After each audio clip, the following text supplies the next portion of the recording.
After I made my video, I got some great feedback about some things I hadn't realized and also some really nice tricks.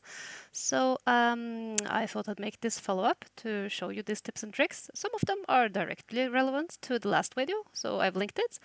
But others are just really, really nice to know. So let's tackle the dialogue node thing first. So what I told you in the last video is that whenever you make a new node, like this, greeting, answer, you see that this impossible flag is checked. And this is very annoying because if you make 500 nodes, you have to unclick every impossible flag.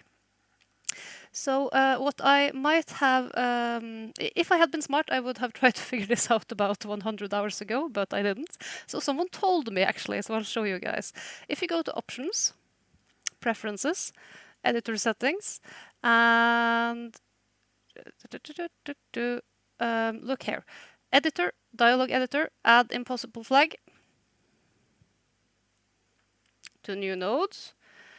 And I could have saved myself many, many hours of troubleshooting if I just clicked or unclicked this one, save and close. And let's see what happens if we add a new node. Oh, hello, the impossible flag does not show up. So there, definitely do that before you spend a lot of time making dialogues. And thanks for the tip. Tip number 2 was regarding our conversation with Cassador. He was enveloped in extreme sunlight and we could hardly see his face. So let's open it up again. It's the Cassador chat. Timeline, open. Just so we get back to where we were at. Yeah, so we changed the lighting for this level, but you might remember that we couldn't really see his face. So what we can do, according to the advice I received, was the following. We are supposed to be able to click the cube button and select base color. And this will make it a lot easier to see Cassador's face and his receding hairline. Could be very useful in certain situations. I guess we can check out the other ones. Oh, that is really scary. Yeah. Oh my god. Okay, so there are a lot of cool options here that I didn't realize that were available to us. So base color, definitely the easiest one. And this is the most psychedelic one. Yeah. Back to default if you regret clicking all of these different options. So another tip I received was regarding the root templates. You might have seen me unclick all of these things to just get, for example, the characters, right?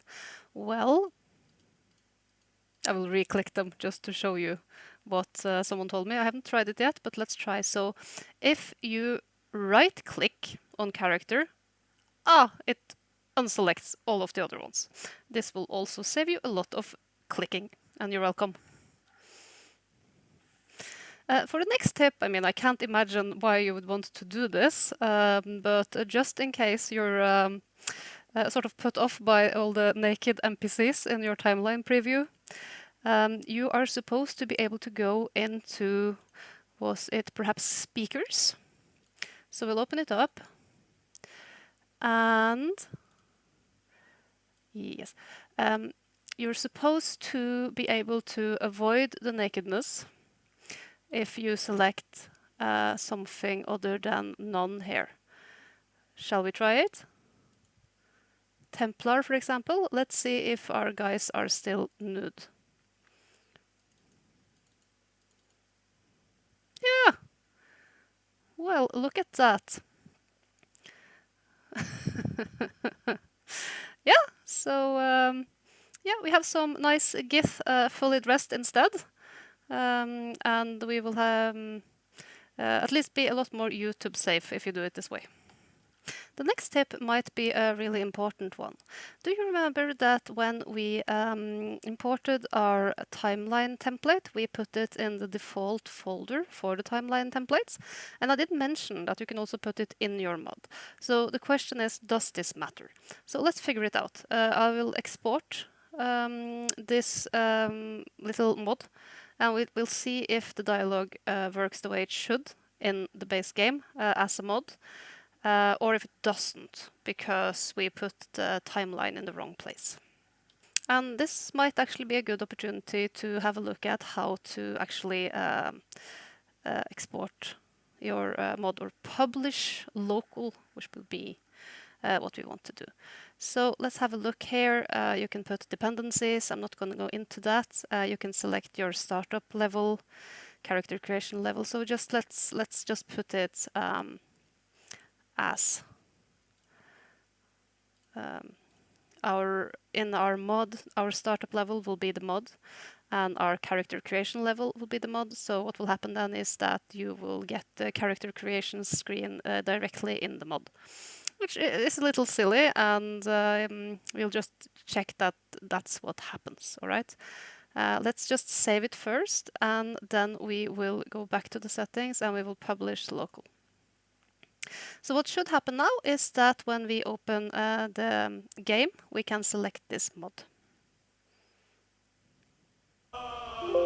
So not that I don't think that you don't know how to open the base game, but let's just have a look at it. Go to the mod manager, look for installed, and yeah, we have a lot of, I've made a lot of weird little things, but level 7 is what we're looking at, right? So just enable it and go back, start a new game. And what we want to answer is whether the dialogue and the timeline works as it should, based on the last video, right? Okay, so now we are in the mod. We have... so as you can see, when we set character creation to start in our mod, that's exactly what happens. And let's just create character. Fine. Okay. So in this case, what happens is that you will spawn on top of your guardian, who will just be standing there, but let's not worry about that. We want to talk to Cassador. Let's see if it works. Yeah. He's wondering why we're here. Let's punch him. Oh.